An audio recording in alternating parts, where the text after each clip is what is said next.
pa ng laban sa husband. Hindi kailangan ng marriage yung babaeng palaban. Di ba no, sir? Tama, sir? Hindi kailangan ng marriage yung babaeng gastadora.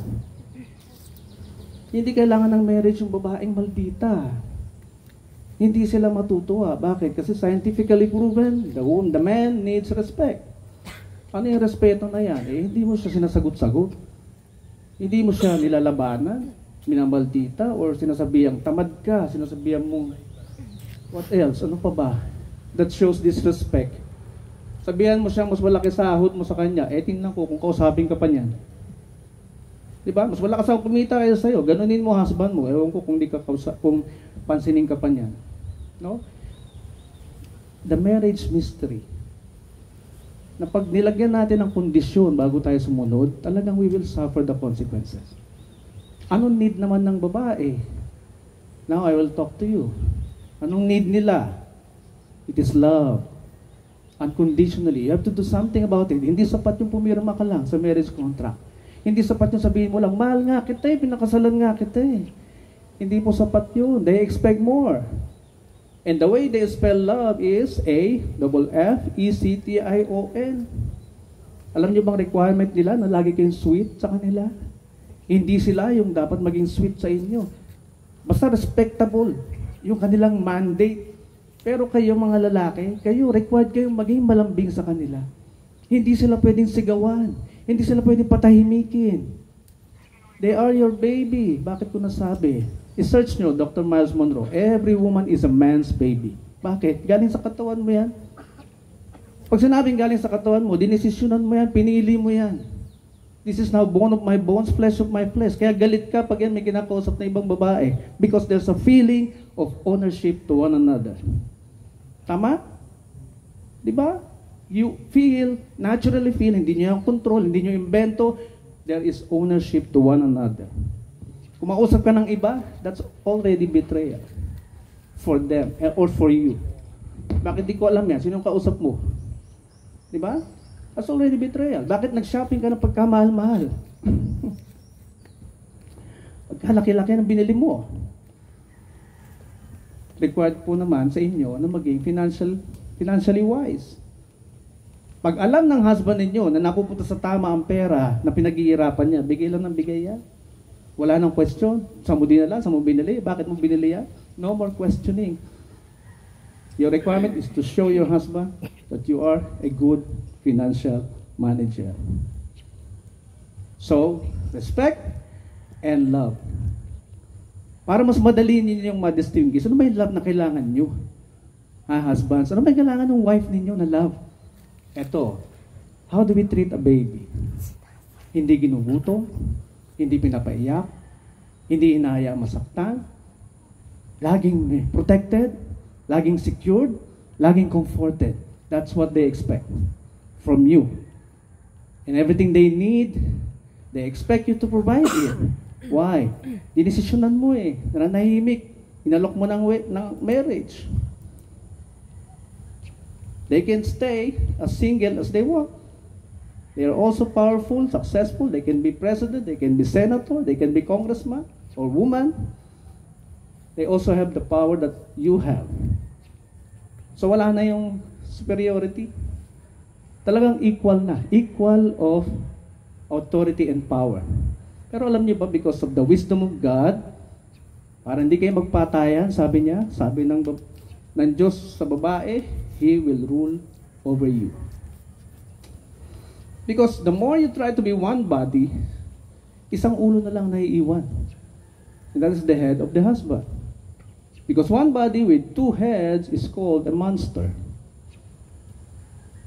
Kaya hindi po pwede na talagang papantayan mo yung husband mo sa decision making.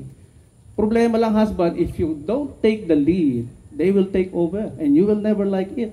Kasi sila magpapatakbo ng buhay ng pamilya. You will never like it. Kaya what's the key? Take the lead. Magdesisyon, manindigan, maniwala sa sarili, maniwala sa kakayahan bilang lalaki. Dahil sila, they expect you for direction in life. Saan pupunta ang marriage natin? Anong gagawin natin? They look forward to that. And so the man should be visionary. Nakikita ang future, malinaw sa kanya. Alam niya, mararating yung future. Basta samahan nyo lang. You should fly together. Hindi pwedeng kanya-kanyang goal because two visions in the house creates division. Of course, you will talk to people who will help you achieve your vision. Ganun din sa lalaki. Kaya only one vision ang sikreto. One body, one vision, one decision, one in everything. May idea ka, consult sa husband. You decide, you discuss, you deliberate. Then he makes the final decision. At least na-consult ka. Di ba? Na-consult kayo. Wala kayong isusumbat na, ikaw lang na mag-decide niyan eh. Walang sumbatan later on. Di ba? So that's the wisdom of God na hindi natin masyadong naririnig sa school o saan man. Pinag-aralan po namin yan ng many years. Because, sabi ni Einstein, if the problem is created within our level of thinking, wala yung solusyon sa same level of thinking natin. Wala. It's beyond the level of our thinking. So only God can provide that kind of wisdom. And finally, marriage under the family code says it is a special contract. Pag sinabing special contract, may ordinary contract. Sa ordinary contract, under the civil code, you can dictate your terms and conditions.